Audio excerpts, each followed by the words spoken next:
Bahai antara agama baru yang lahir pada abad ke-19. Ia adalah sebuah agama yang menekankan soal kesatuan bagi seluruh manusia dengan menyatukan agama-agama yang ada.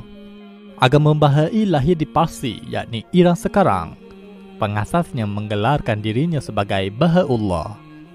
Agama Bahai percaya bahawa Tuhan mengutuskan para rasulnya untuk mendidik manusia. Manakala Baha'ullah dianggap sebagai rasul yang terbaru diutuskan ke dunia seperti rasul-rasul dalam Islam. Sebelum wujudnya agama Bahai, sudah ada kesan yang mempengaruhi kepada kewujudan Bahai itu sendiri. Ia memiliki beberapa tahap sebelum terbentuknya pengaruh penyebaran Bahai. Ia bermula seawal pada abad ke-18. Terdapat seorang tokoh Syiah Imamiyah bernama Syekh Ahmad Ibn Zainuddin yang membawa aliran yang bernama Syaikhism. Setelah kematian Syekh Ahmad, salah seorang tokoh yang terpengaruh dengan ajaran Syekh Ahmad adalah bernama Sayyid Ali Muhammad. Dia mula menonjol di bawah pengaruh Syaikhism itu dengan membawa sebuah ajaran baru yang bernama Bab atau Babiyah yang bermaksud ajaran pintu. Pada tahun 1844, Sayyid Ali Muhammad atau dikenali sebagai gelarannya Bab mula dikenali ramai apabila dia mengumumkan bahawa telah diwahyukan oleh Allah kepadanya melalui malaikat Jibril. Malah dia juga telah mengaku sebagai seorang Nabi yang diutuskan oleh Allah. Ajaran Bab mendapat sambutan yang besar di kalangan pengikutnya di Parsi. Akan tetapi dia telah dihukum murtad kerana telah mengaku sebagai seorang rasul baru di dalam Islam, sehingga menyebabkan dia dipenjara oleh pemerintah pada waktu itu. Antara pengkagum kepada ajaran Bab ini adalah salah seorang pengikutnya yang bernama Mirza Husin Ali. Pada tahun 1850, Ali Muhammad atau Sang Bab telah dihukum mati dan mayatnya telah diseludup oleh pengikutnya secara diam-diam dan akhirnya dibawa dan ditanam di Bukit Karmal di Palestin dan dikuburkan di suatu tempat yang ditentukan oleh muridnya yang menjadi legasi penyambung ajaran Bab iaitu Mirza Husin Ali.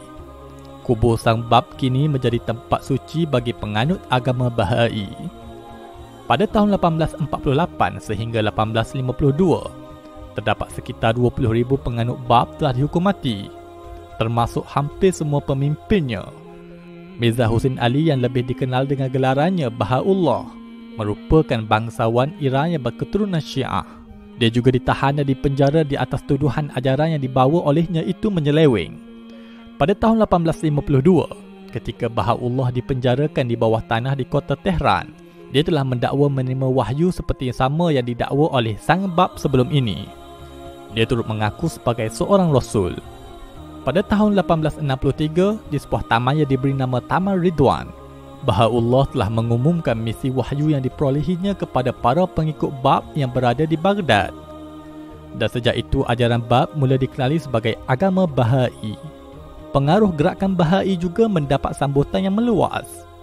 Dia membawa slogan penyatuan kepada semua manusia dan agama. Manakala pengikut aliran Syaikhism di Iran juga turut beramai-ramai mengikuti ajaran yang dibawa oleh Baha'ullah ini.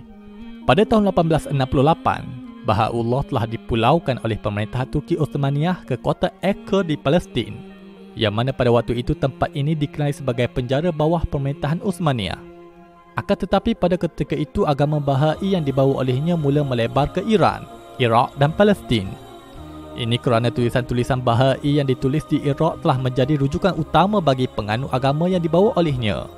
Akhirnya penahanan itu telah membawa kepada kematian Baha'ullah pada tahun 1892.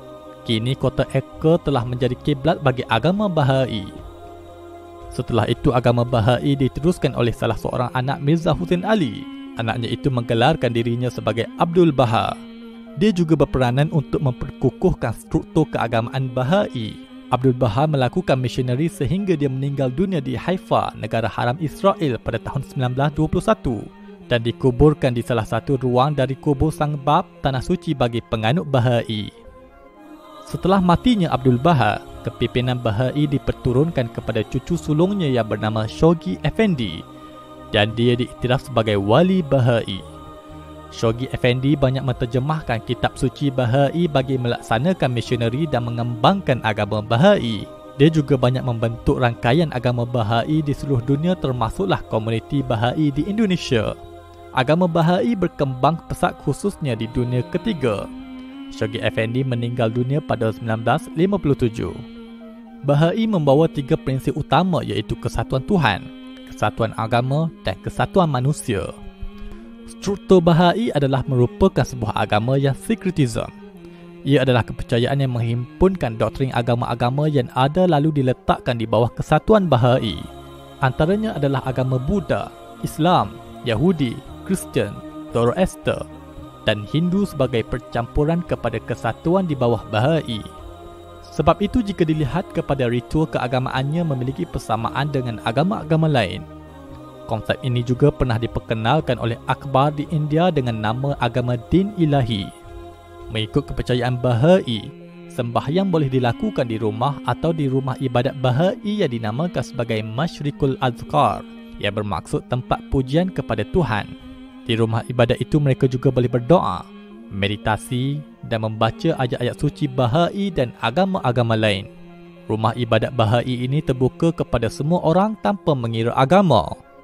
Di samping sembahyang wajib yang dilakukan secara khusus untuk penganut Bahai, ada pula kegiatan membaca doa bersama-sama dengan penganut agama lain, di mana doa-doa itu dibaca dari kitab suci pelbagai agama seperti Islam, Hindu, Kristian, Zoroaster dan lain-lain lagi. Ia sebagai prinsip mereka dalam menyatukan semua agama. Terdapat banyak kitab suci di dalam Bahai yang kebanyakan ditulis oleh Baha'u'llah. Antara yang paling agung adalah Kitab Al-Aqdas yang merupakan kitab sumber hukum utama bagi Bahai. Selain itu mereka juga ada Kitab Iqan yang merupakan tulisan-tulisan Bahai. Bahai merupakan suatu kelompok yang sangat kontroversi di dalam dunia Islam. Pada awal gerakan mereka dianggap sebagai satu gerakan sesat di dalam Islam. Akan tetapi lama-kelamaan kesesatan mereka melampaui batas sehingga tokoh mereka mengaku sebagai Rasul dan membawa ajaran baharu. Gerakan Bahai ditentang dan dibantas oleh pelbagai kelompok Muslim. Akan tetapi keberadaan agama ini kukuh dan sukar dibendung setelah tersebarnya tulisan-tulisan Baha'u'llah.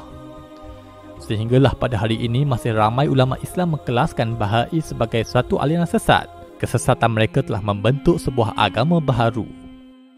Nantikan kemunculan buku 60 agama baharu di Malaysia yang bakal mendedahkan gerakan agama baru yang bertapak aktif di Malaysia.